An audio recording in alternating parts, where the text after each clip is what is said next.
Selamat siang teman-teman kelas PRPA dan Pak Imam. Hari ini kelompok 2 akan mempresentasikan riset tentang sosial media menggunakan uji beda two-way ANOVA dengan interaksi menggunakan eksperimen. Judul jurnal yang kami pilih adalah Conversation, Storytelling, or Consumer Interaction and Participation, The Impact of Brand-Owned Social Media Content Marketing on Consumers Brand Perception and Attitudes.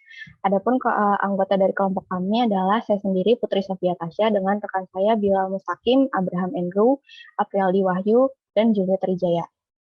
Oke, next slide please. Jadi sosial media yang mana adalah media pemasaran yang efektif untuk menyebarluaskan informasi mengenai merek atau untuk sarana bagi marketer untuk memberikan konten kepada pelanggan dengan membuat konten yang kreatif ataupun persuasif. Saat ini mengubah banyak dinamika pemasaran interaktif secara signifikan. Jadi di paper ini peneliti itu ingin memberitahu bahwa dibandingkan dengan menyajikan informasi secara sederhana atau menyampaikan informasi dengan cara yang tradisional, akan lebih baik kalau informasinya itu dikemas dalam bentuk percakapan atau conversation, yang mana ada dialog di antara merek dengan si konsumen. Nah, ketika kontennya itu menjadi lebih interaktif, akan menimbulkan efek positif pada efektivitas pemasaran dari sebuah brand tertentu, gitu. Nah, di kotak ini bisa dibaca bahwa studi ini mempelajari hubungan antara persepsi konsumen tentang brand personality, brand attitude, dan brand own social media content marketing atau yang disingkat OSMCM. Nah, OSMCM ini menjadi highlight poin dari jurnal ini, apa sih yang dibahas gitu kan. Nah, jadi yang dibahas itu adalah gimana sih efek OSMCM ini kepada persepsi konsumen. OSMCM itu apa? OSMCM itu adalah konten marketing yang dimiliki, dibuat, dan dikontrol oleh brand itu sendiri pada kanal media sosial yang dimiliki oleh brand itu, gitu. Jadi sosial medianya punya brandnya, terus kontennya ya brandnya itu juga yang buat. Nah, peneliti sudah mengkategorikan 3 dimensi konten marketing ini menjadi conversation atau percakapan, storytelling atau bercerita, dan consumer interaction and participation atau interaksi dan partisipasi pelanggan. Nah, kategorisasi ini tuh mencerminkan seberapa jauh tingkat partisipasi si pengguna dalam konten yang dibuat oleh si brand itu. Nah, di paper ini juga terdapat kebaruan studi dibandingkan dengan studi sebelumnya, yaitu pertama dia menggambarkan sosial media content marketing yang bisa mempengaruhi sikap konsumen terhadap sebuah brand. Kemudian yang kedua dia menunjukkan seberapa penting conversation sebagai metode on social media content marketing ini, yang mana conversation ini sebuah tools yang kuat gitu untuk OSMCM ini. Kemudian yang ketiga, dalam menggunakan konten, perusahaan itu sebenarnya tidak perlu membatasi cakupan informasi pada sesuatu yang berhubungan dengan mereknya saja. Jadi dia nggak perlu berkutat dengan high relevancy gitu pada kontennya yang terkait dengan brand doang.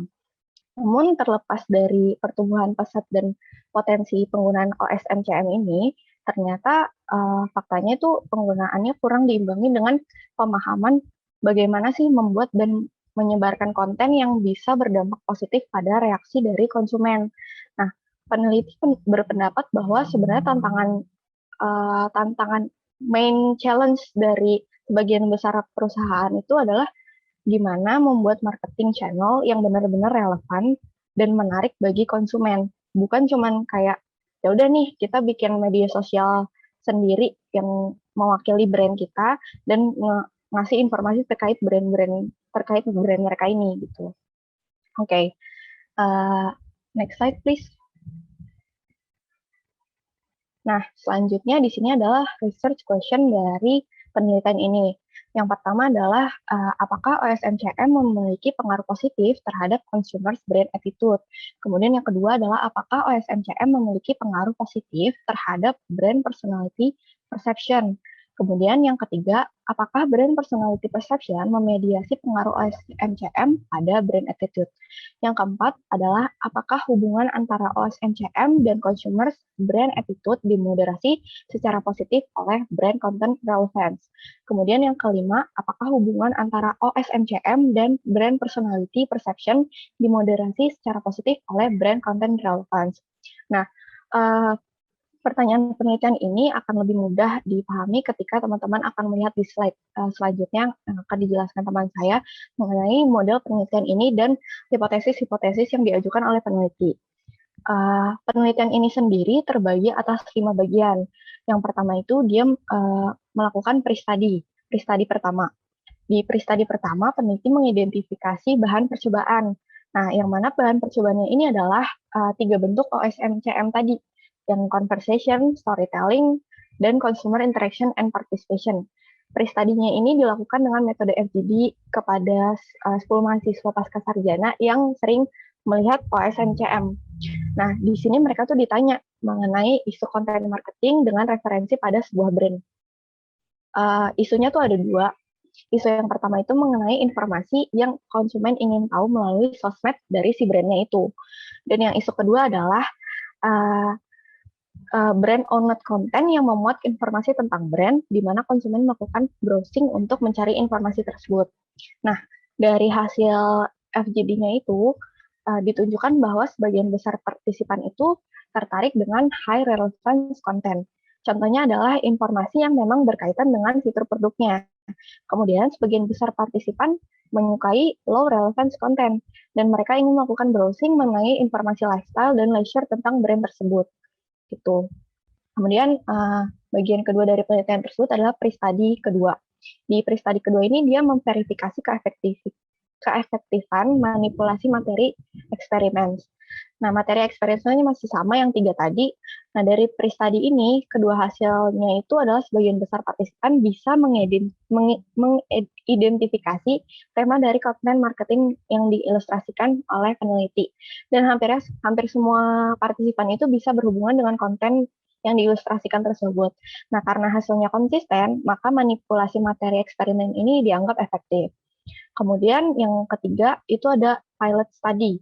Nah, pilot study ini menguji reliabilitas dan validitas kuesioner yang digunakan pada eksperimen nantinya. Pada pilot study ini, pengujiannya dilakukan dengan menyebarkan kuesioner kepada 100 mahasiswa pasca sarjana dan sarjana dengan skala Likert 1-7. Nah, hasil pengujiannya itu menunjukkan bahwa Cronbach's alfanya itu lebih besar dari 0,8 yang berarti instrumen pengukuran memiliki reliabilitas yang relatif tinggi dan juga faktor loading items yang digunakan untuk menilai validitas juga lebih besar dari 0,5. Nah, untuk bagian yang keempat dan kelima ini adalah eksperimen. Nah, eksperimen ini yang nanti akan dibahas kaitannya dengan materi uji beda TUE ANOVA ini. Nah, di eksperimen 1, dia menilai efek ketiga bentuk OSMCM ini pada persepsi konsumen. Dan yang eksperimen kedua menguji efek moderasinya dari brand content relevance pada hubungan OSMCM dan brand personality perception serta brand attitude. Nah, selanjutnya akan dijelaskan oleh teman saya. Terima kasih. Ya. Oke, selanjutnya kita akan bahas mengenai model penelitian dari jurnal ini. Ya, jadi yang pertama ada variabel independen, yaitu owned social media content marketing yang terbagi menjadi 3 bagian, conversation, storytelling, dan consumer interaction and participation.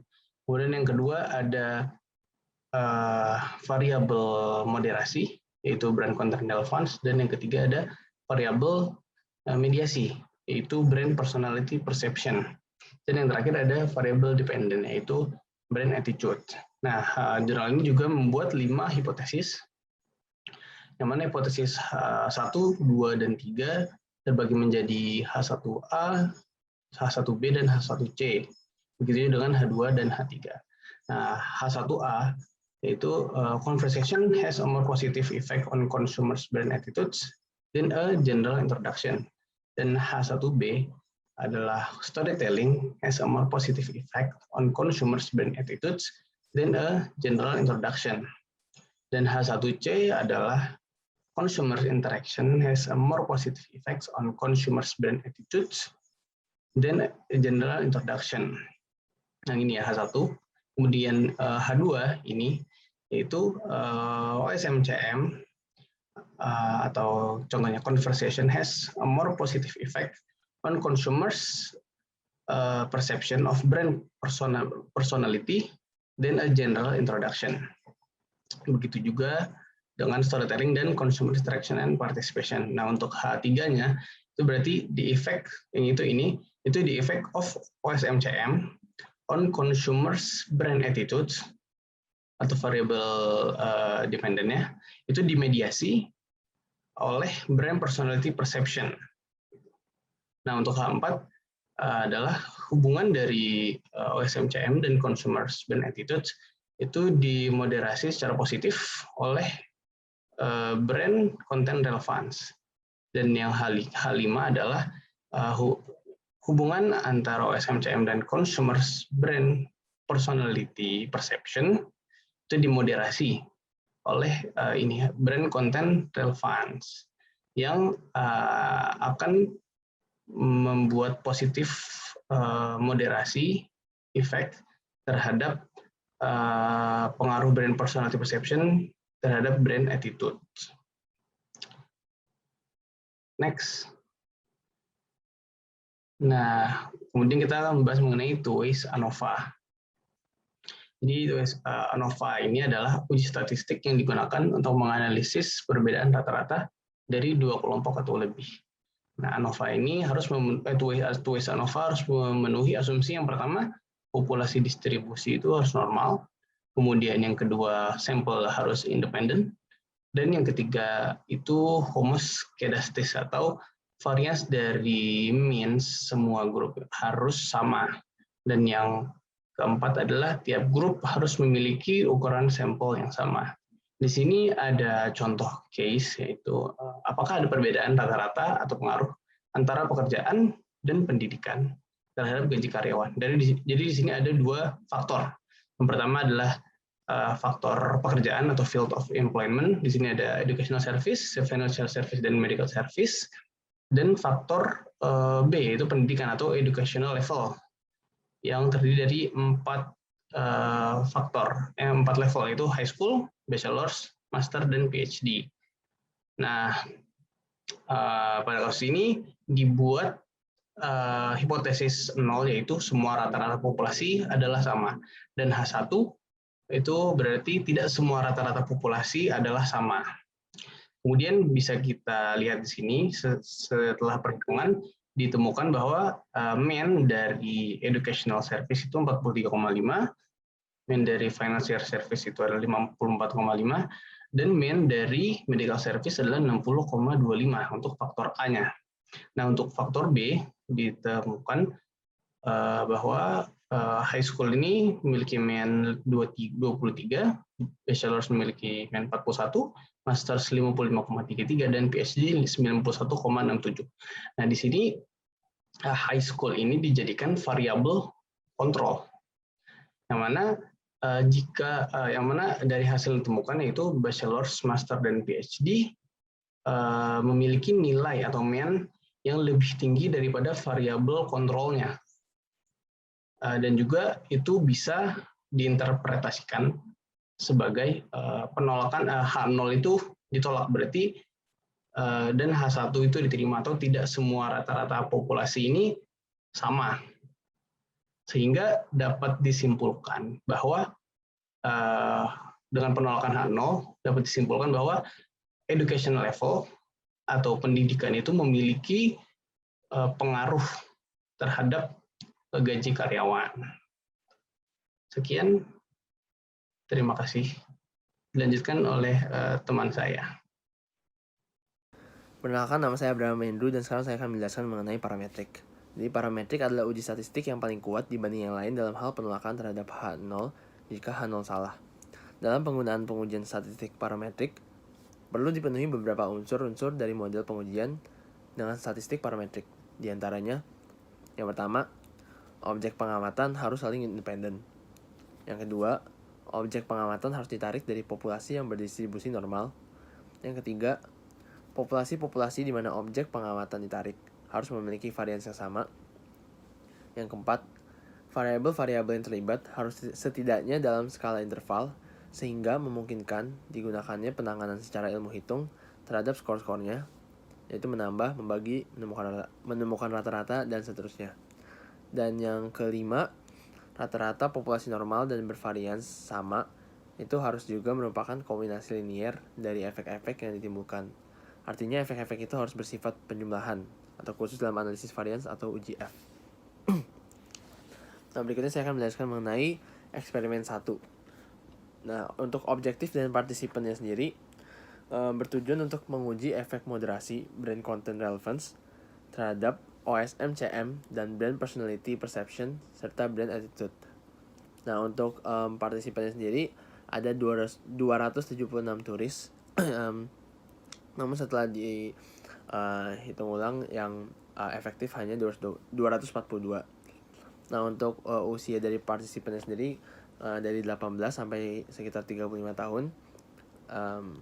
Lalu ini penelitiannya dilakukan di provinsi Changsha atau Hunan di China. Lalu untuk desain material and processnya sendiri, fokus dari penelitian dari eksperimen ini adalah untuk mencari tahu 3 bentuk dari OSM-CM. Lalu penelitian tersebut digunakan dengan memberikan mobile phone atau cell. Lalu para partisipan akan disuruh untuk membaca experimental materials dan mengisi questionnaires yang diberikan. Lalu untuk data analysis and result menggunakan ANOVA atau uji keterlibatan mereka dengan konten tinggi. Syarat yang diperhatikan adalah independen, non-metrik, skala kuantitatif, berdistribusi normal, dan homogen.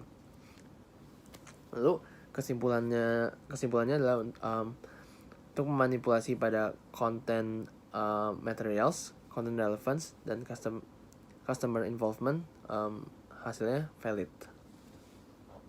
Assalamualaikum warahmatullahi wabarakatuh. Selamat pagi Pak Imam dan rekan-rekan semuanya. Perkenalkan, saya Aprili Wahyu akan menjelaskan presentasi mengenai eksperimen 2. Jadi di eksperimen 2 ini terbagi menjadi 3 bagian. Yang pertama, objective and participant. Kedua, design material and process. 3, data analysis and result. Kita masuk bagian yang pertama, objective and participant, di mana tujuan dari eksperimen ini yaitu untuk menguji efek moderasi dari relevansi konten pada sebuah brand terhadap OSM-CM dan brand personality perception atau persepsi personality pada sebuah brand serta brand attitude. Partisipannya sendiri yaitu sebanyak 140 wisatawan yang berusia 18 sampai 35 tahun, di mana perempuannya itu mencapai 96 responden. Wisatawan yang dipilih yaitu wisatawan dari Changsha, Provinsi Yunnan. Dan dari sini sebanyak 121 responden telah mengisi kuesioner secara efektif. Untuk bagian desain, material, and process, di mana desain yang difokuskan ini menggunakan 2 bentuk content marketing, conversation atau percakapan, interaksi dengan customer, dan juga partisipasi dengan mereka. Dari sini, desain yang digunakan menggunakan relevansi brand content relevansi atau relevansi konten pada sebuah brand. Sedangkan bagian material dan prosesnya menggunakan sel mobile, di mana para peserta atau respondennya membaca materi tentang eksperimen dan kemudian mereka melalui ponsel mereka mengisi kuesioner yang telah disediakan. Untuk bagian data, analysis, and result menggunakan uji ANOVA. Jadi teman-teman sekilas tentang uji ANOVA ini merupakan proses membandingkan perbedaan rata-rata antar 2 kelompok yang telah dibagi berdasarkan variabel faktor. Dan dari eksperimen yang telah dilakukan dapat diambil sebuah kesimpulan bahwasanya uji keterlibatan mereka dengan konten itu hasilnya tinggi. Dan kita harus atau perlu memperhatikan syarat-syarat dalam melakukan uji ANOVA, khususnya two-way ANOVA, yaitu data harus bersifat variabel harus bersifat independen, kemudian non-metrik, menggunakan skala kuantitatif, yaitu data ordinal dan interval, berdistribusi normal dan juga homogen. Sedangkan kesimpulannya dapat kita ambil, yaitu berkaitan dengan manipulasi pada materi-materi konten yang ada, relevansi konten, dan keterlibatan secara custom ini dapat dinyatakan secara valid. Kemudian kita lanjut ke bagian result atau hasilnya, di mana nilai maksimum dari variance inflation factor atau VIF pada regression model dapat diambil angka sebesar 2,9872. Yang artinya semakin tinggi tingkat variance inflation factornya menunjukkan bahwasanya variabel independen memiliki keterkaitan yang sangat erat dengan variabel lain. Dan hasil dari model 1 yaitu koefisien regresi OSM-CM dapat diambil angka sebesar minus 0,1872 yang berarti data tidak signifikan. Maksud dari tidak signifikan di sini adalah bahwasannya terjadi efek moderasi yang tidak signifikan pada relevansi konten pada sebuah brand terhadap hubungan antara OSM-CM dengan brand attitude. Sedangkan model kedua, koefisien regresi OSM-CM-nya minus 0,1254, sama juga seperti model 1 yang berarti data tidak signifikan juga. Yang artinya bahwasanya efek moderasi yang tidak signifikan pada relevansi konten pada sebuah brand terhadap hubungan antara OSM-CM dengan brand perception. Sekian dari saya, terima kasih. Baik, selanjutnya conclusion and discussion akan dilanjutkan oleh saya, Julio Trijaya, dengan NPM 180622671. Jadi dari studi yang dilakukan oleh Zhang et al. Ini ditemukan temuan sebagai berikut. Yang pertama terkait online social media content marketing atau yang disingkat juga dengan OSMCM.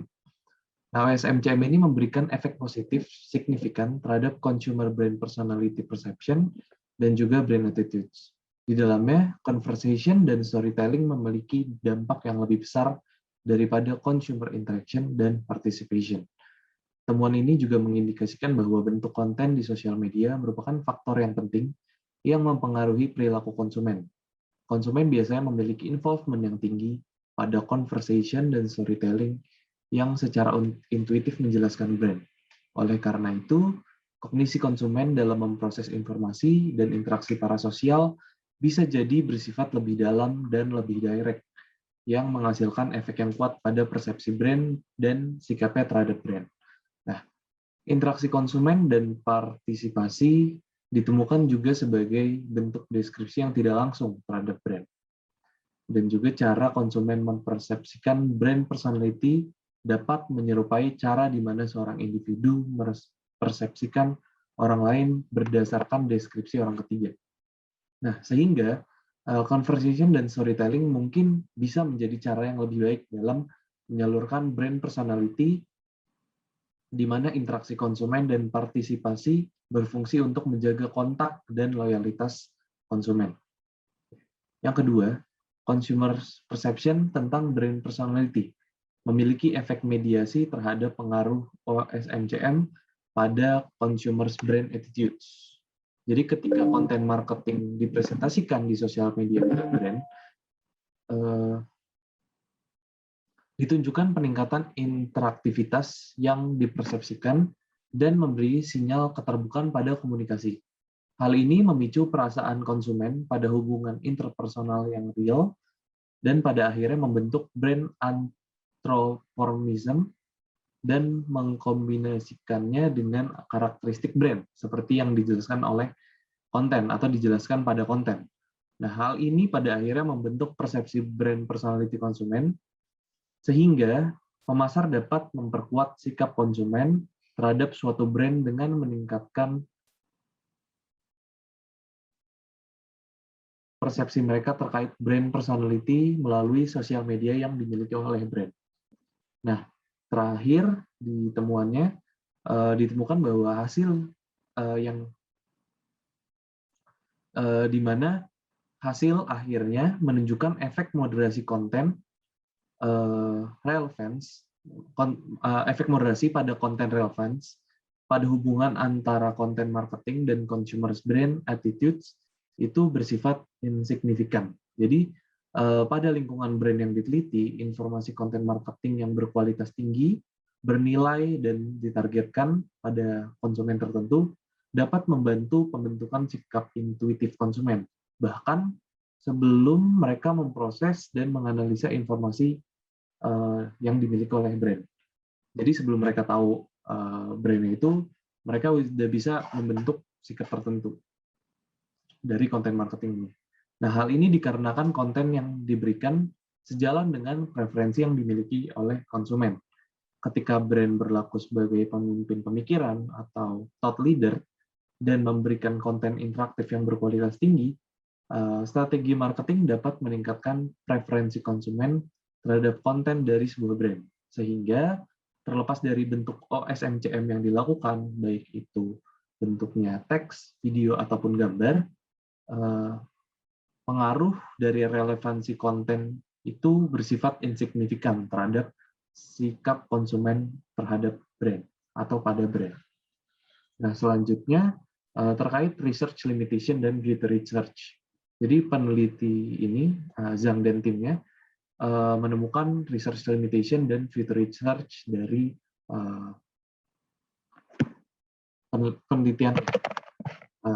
Pada penelitiannya, mereka menemukan bahwa terhadap beberapa batasan yang dimiliki oleh penelitiannya. Yang pertama, yaitu pengujian terkait konten marketing hanya fokus pada satu brand.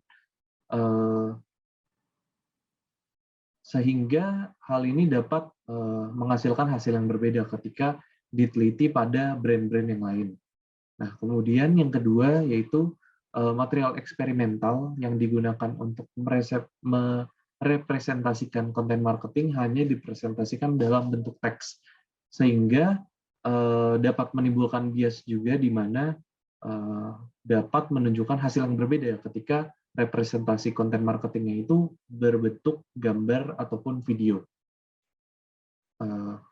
Jadi disarankan oleh Zhang dan timnya ini, apabila ada yang mau melakukan research, juga melakukan representasi konten marketing dalam bentuk gambar dan juga video juga. Terus kemudian yang ketiga dan terakhir, yaitu efek yang diberikan konten marketing adalah hal yang terus berubah.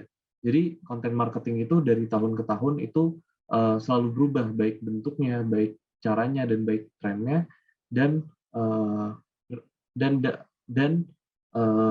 pandangan konsumen terhadap konten marketing itu juga dapat selalu berubah. Makanya dari segi waktu, research-nya ini bisa dikatakan memiliki batasan dari segi waktu.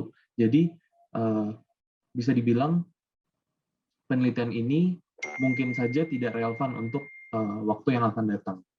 Kemudian untuk future research-nya, Zhang dan timnya dan tim penelitinya menyarankan beberapa penelitian. Yang pertama adalah efek dari konten marketing dari berbagai media dan brand yang berbeda. Jadi melihat dari batasan yang mereka miliki, di mana mereka hanya melihat perilaku dari suatu brand saja, dari satu brand saja, ia menyarankan untuk melihat efek konten marketing dari berbagai media dan brand. Kemudian yang kedua yaitu dampak dari konten marketing dalam bentuk yang berbeda. Karena ia hanya merepresentasikan konten marketing dalam bentuk teks, ia juga menyarankan untuk melihat dampak dari konten marketing dalam bentuk yang berbeda, baik dalam bentuk gambar, video, ataupun keduanya, ataupun ditambah juga dengan teks.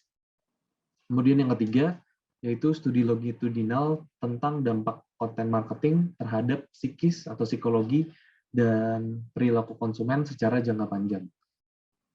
Dan yang terakhir, atau yang keempat, ia juga menyarankan atau mereka juga menyarankan untuk mengukur potensi mekanisme komunikasi di balik efek konten marketing terhadap consumer perception dan attitude terhadap brand atau attitude towards brands. Sekian dari saya dan sekian dari kelompok kami. Terima kasih. Selamat pagi, siang, dan malam.